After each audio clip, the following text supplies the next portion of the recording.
فلسطين. اللهم إنهم حفاة فاحملهم، وجياع فأطعمهم، وعراة فاكسهم، ومظلومون فانصرهم، ومظلومون فانصرهم، ومظلومون فانصرهم يا ناصر المستضعفين، يا مغيث المستغيثين. اللهم أنزل عليهم غوثك ولطفك ونصرك يا رب العالمين. اللهم عليك بأعدائك أعداء الدين فإنهم لا يعجزونك. اللهم احفظ المسجد الأقصى، اللهم احفظ المسجد الأقصى شامخا عزيزا إلى يوم الدين. اللهم إنك عفو تحب العفو فاعف عنا.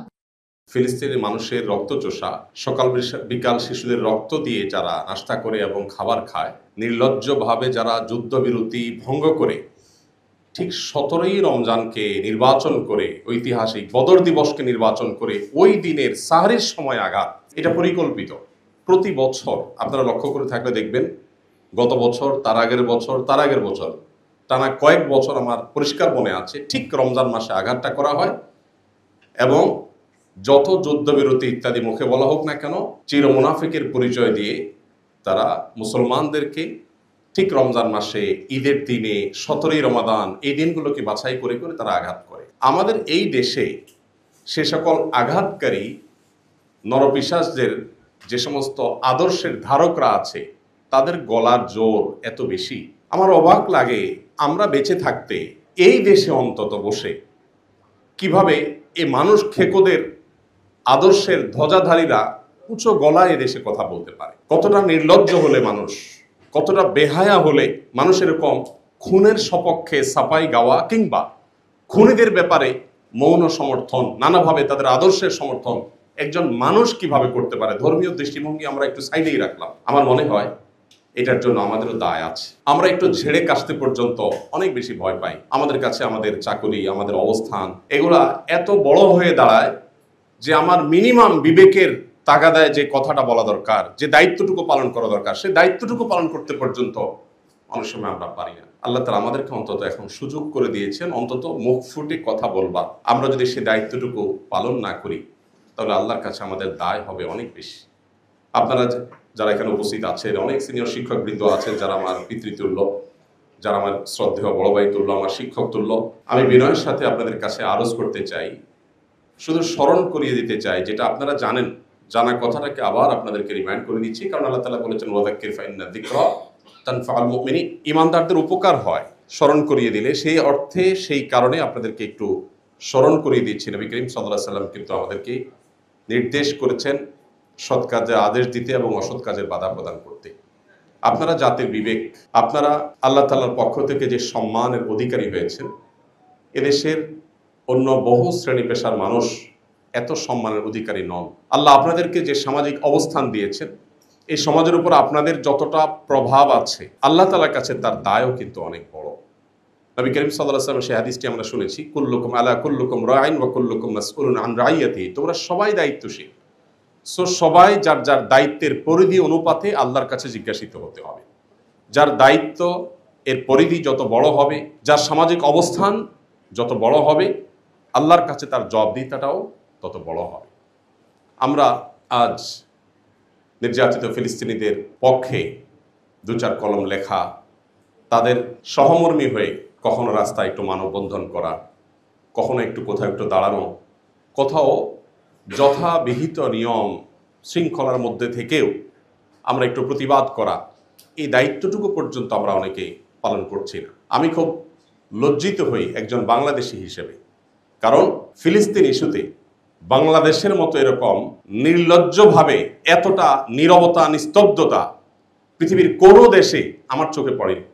জাপানের মতো দেশে গত বছর ফিলিস্তিনি হামলার সময় আমি টোকিওতে ছিলাম, এত বড় মিছিল, জাপানের মতো দেশে যেখানে মুসলমান এত কম, যে সংখ্যা উল্লেখ করবার মতো না, সেখানে এত বিশাল বড় মিছিল এবং সেখানে বিভিন্ন দূতাবাস ঘেরাও এত চমৎকারভাবে হয়েছে যে আমার দেশে পর্যন্ত হচ্ছে না।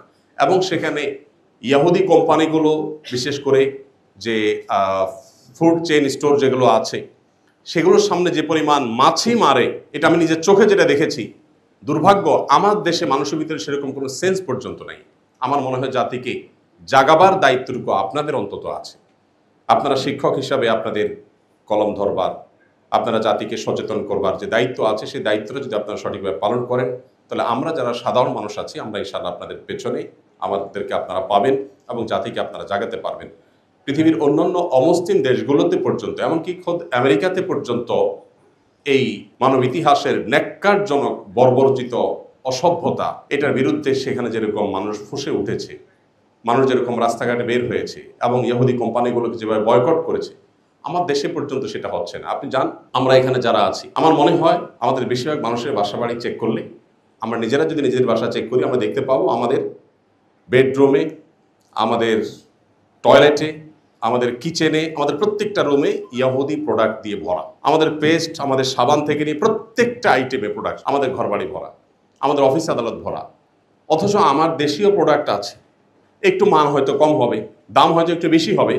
আমরা অনেক দেশত্ববোধের কথা বলি, কিন্তু আমাদের ব্যবহারিক জীবনে সেটার কোনো ছিটে ফোঁটা আমরা দেখতে পাই না। আমি বাংলাদেশ বিমানে একবার কোথাও যাচ্ছিলাম, দেখলাম আমাকে কোকা কোলার একটা বোতল দেওয়া হলো। আমি বললাম, কেন কোকা কোলা খাবো? আমি আমার কেরিয়ারে বসে আমি কেন কোকা কোলা খাবো?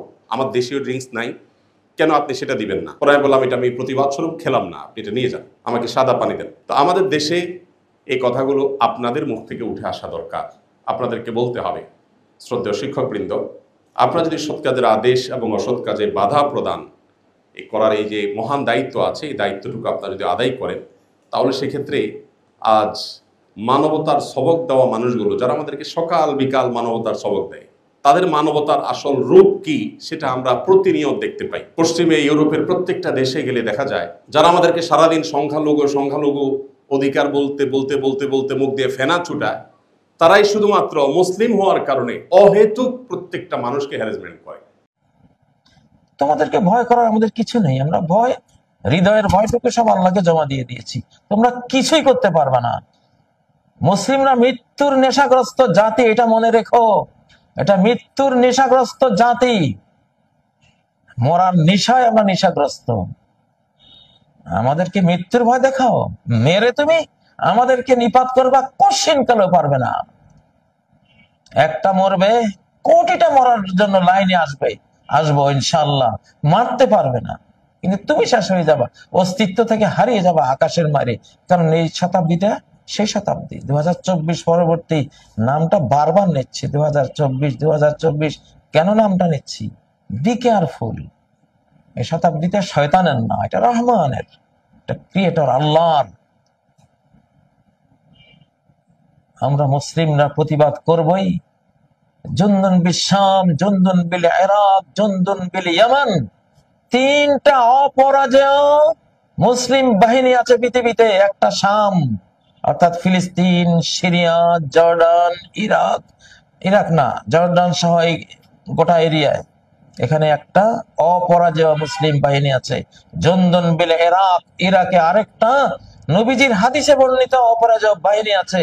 অজুন্দুন বিল ইয়ামান, ইয়ামানে আরেকটা বাহিনী আছে, কিচ্ছু করতে পারবে না। সারা পৃথিবীর সমস্ত নিউক্লিয়ার বম যদি এখানে চার্জ করো, তারপরে দেখবা যে ওরা বেরিয়ে আসছে, কারণ ওরা আল্লাহর বাহিনী, ওরা ফেরেশতারা। বাসিতাতুন আজনিহাতাহা আলা শাম, শামের উপরে রহমানের ফেরেশতারা ডানা মেলে আছে। ইসহাক আলাইহিস সালাতু ওয়াস সালামের রক্তের ভাই ইসমাঈল আলাইহিস সালাতু ওয়াস সালামের বংশে আল্লাহ সুবহানাহু ওয়া তাআলা শেষ নবী পাঠিয়েছে। সম্মানিত উপস্থিতি, এই হিংসার কারণে, এই বিদ্বেষের কারণে তারা মুসলমান এবং ইসলামদেরকে সমূলে ধ্বংস করে দিতে চায়। কেন? তারা জানে তাদের পতন যদি কারো হাতে হয়, মুসলমানদের হাতেই হবে। এটাই হলো সমস্যা। যেমন ফেরাউন জানতো তার পতন যদি কারো হাতে হয়, বানু ইসরাইলের হাতে হবে। তারাও জানে আমাদের পতন যদি কোনোদিন কারো হাতে হয়, তাহলে মুসলমানদের হাতে হবে। সম্মানিত উপস্থিতি, আমি আমার এই দীর্ঘ ঐতিহাসিক বিশ্লেষণ থেকে আপনাদের কাছে এতটুকুই আহ্বান জানাবো, দিনে ফিরে আসা ছাড়া। আপনি তাদের সাথে মোকাবেলা করবেন, অথচ আপনার মধ্যে দিন নাই, তাহলে কি দিয়ে মোকাবেলা করবেন? সে তো দিনের কারণেই এটা জয় করতে এসেছে, দিনের কারণে এখানে শাসন প্রতিষ্ঠা করতে এসেছে, দিনের কারণে আপনাকে হত্যা করছে। আর আপনি দিন ছেড়ে দিয়ে তার উপর দিয়ে বিজয় লাভ করতে চাচ্ছেন, এটা ইম্পসিবল, অসম্ভব।